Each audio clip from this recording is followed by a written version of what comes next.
बिल्कुल, जो आप बात कह रहे हैं, जो कनेक्टेड टीवी या जो कन्वर्जेंस हो रहे हैं, उसमें जो एक फियर हमारे जैसे ब्रॉडकास्टर को है या अविनाश सर जैसे ब्रॉडकास्टर को है, वो फियर तो रहेगा। लेकिन हमारे एक सहयोगी हैं, वो बता रहे थे कि मध्य प्रदेश में शायद कोई गांव है जहां पे एक ही गांव में लोगों ने 200 यूट्यूब चैनल बनाए हैं और गांव में आपस में चंदा करके 40 लाख रुपए लगा के एक स्टूडियो बनाया है।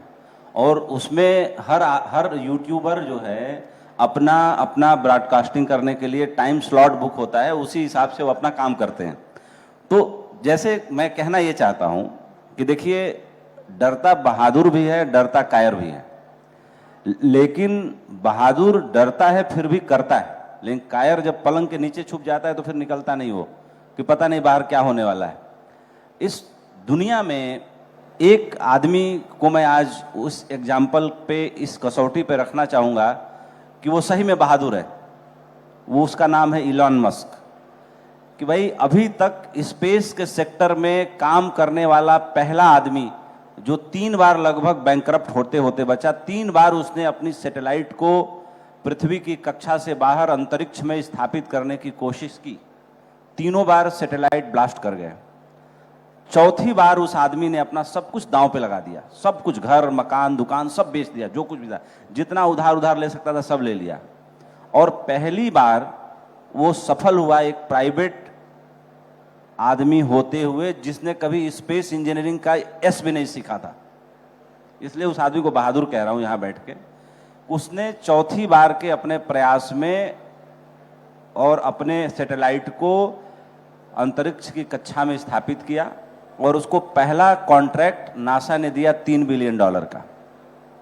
उस कॉन्ट्रैक्ट के बाद वो आदमी बैंकरप्सी के कगार पे पहुंच गया था, सब कुछ हारने की कगार पे था और वहां से लौट के आया। यानी मैं ये कहना चाहता हूं कि जिन लोगों ने इस कन्वर्जन की दिशा में अपना सहयोग दिया है या जिन्होंने थोड़ा बहुत रिस्क लिया और उस रिस्क के साथ जिन लोगों ने भी ट्रेवल किया, वही लोग असली में इस समय को बदलने की दिशा में पहले कदम बढ़ाने वाले लोग के रूप में याद किए जाएंगे अगर कोई इसकी हिस्ट्री लिखी जाएगी तो। जैसे स्पेस इंजीनियरिंग में ये कितना बड़ा कदम है कि जब इलान मस्क ने नासा के इंजीनियरों से जब पहला कॉन्ट्रैक्ट मिला, जब वो इंटरेक्ट कर रहे थे, बात टेक्नोलॉजी की हो रही है तो इसकी भी कर लेते हैं कि भाई जो इतना पैसा हम खर्चा करते हैं, क्योंकि भाई उसको तो कॉन्ट्रैक्ट मिला था, उसका ये कहना था कि भाई इसी कॉन्ट्रैक्ट में मुझे आपने इतना काम बता दिया है, तो जो रॉकेट मैं बना रहा हूं वो एक बार आसमान में जाता, आप उसको विस्फोट कर देते हो। मुझे ये, मेरी समझ ये कहती है कि वो आसमान में गया, उसको आसमान से वापस भी तो बुला के उसी पैनल पे स्टैब्लिश किया जा सकता है जहां से हम उसको टेक ऑफ कराते हैं।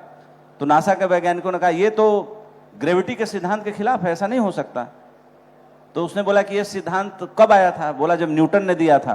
बोला उसके बाद, न्यूटन के बाद किसी ने सोचा नहीं? मैंने सोचा है, मैं करके दिखा दूंगा। और उस आदमी ने करके दिखा दिया।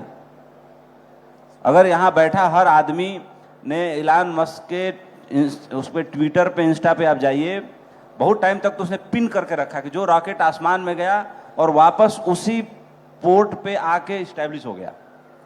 ये कितनी बड़ी बात है, ये सोचने की बात है। जिन लोगों ने सोचा, अब वाइजर जो 6 उपग्रह छोड़े गए, जिनका काम था कि इस पृथ्वी के बाहर भी कोई और यूनिवर्स है जहां कोई सभ्यता रहती है। अब वो सन 70 में 6 उपग्रह छोड़े गए, जिसमें से 4 नष्ट हो गए, 2 बचे हुए हैं। अब जो 2 बचे हुए हैं उसकी, वो बड़ा सीक्रेट मिशन था नासा का। जब जो 2 बच गए तो उसकी कहानी फिर दुनिया के सामने आई। हमारे जैसे लोगों ने, जो थोड़े पढ़ते लिखते हैं, थोड़ा सुनते हैं, उन्होंने सुना कि भाई उसमें इस वर्ल्ड पे जितने तरह की धरती पे भाषाएं हैं, जितने तरह के संगीत हैं, जितने तरह की चीजें हैं, सब वहां पे रिकॉर्ड की गई। इसको रिकॉर्ड करने में 30 साल लगाया अमेरिका के वैज्ञानिकों ने, और रिकॉर्ड करके उन वाइजर्स को, उपग्रहों को वापस भेजा अंतरिक्ष में। 4 का पता नहीं चला, 4 नष्ट हो गए, 2 अभी भी हैं जिनसे सिग्नल आते हैं। वो करते क्या हैं, अलग अलग आकाश गंगाओं में जाकर के वो उपग्रह अलग अलग तरह की आवाजें छोड़ते हैं, और आवाजों को छोड़ने से कोई सभ्यता अगर उनको उस सिग्नल को रिसीव करे, कोई उनकी तरफ अट्रैक्ट हो, तो वो तुरंत सूचना पृथ्वी पर नासा के कंट्रोल सेंटर में भेज देंगे कि हमारा संपर्क ऐसे किसी से हुआ है। तो कहने का मतलब है कि चीजें बहुत तेजी से बदल रही हैं, हर पल बदल रही है, हमारी हर सांस एक नई सांस है। कहने वालों ने कहा कि you can't enter in same flowing water, you can't enter twice in the same flowing water, माने बहते पानी में उसी पानी में आप पैर दोबारा नहीं रख सकते, क्योंकि जब एक बार निकाल के पैर दोबारा रखेंगे तो पानी निकल चुका होगा। तो टेक्नोलॉजी का काम ही है बदलना, हमारी सभ्यता का काम ही है एक जगह से क्वांटम जंप करके दूसरी जगह छलांग लगाना। लेकिन डर हमारा मूल स्वभाव है, चार चीजें प्राणी मात्र में भी हैं वो रहेंगी, उसी डर के साथ हम ग्रो होंगे। ये एक ट्रांजिशन फेज है। कन्वर्जेंस एक्सपो में जो हम बैठ के बात कर रहे हैं, हम इसी बात को इस्टेब्लिश करना चाहते हैं कि ये जो बाहर जितने स्टॉल लगे हुए हैं, ये एक चीज से दूसरे चीज को सिंक्रोनाइज करने की सुविधा देंगे हमारे हाथों में, हमारे हाथों में एक नई तरह की ताकत देंगे, जो अगर सारी चीजें आपस में मिले और एक नया प्रोडक्ट, एक नई चीज, एक नई दुनिया को बनाने में मदद करें। जैसे इलान मस्क के डिटैचेबल ट्यूब से सुनीता विलियम्स और उनके 4 एस्ट्रोनॉट साथी आए, तो पूरी दुनिया हैरानी में है कि यार ये आदमी ने क्या कर दिया। उसी तरीके से छोटे छोटे हाथों से करोड़ों लोग मिलकर के दुनिया को रोज बदल रहे हैं।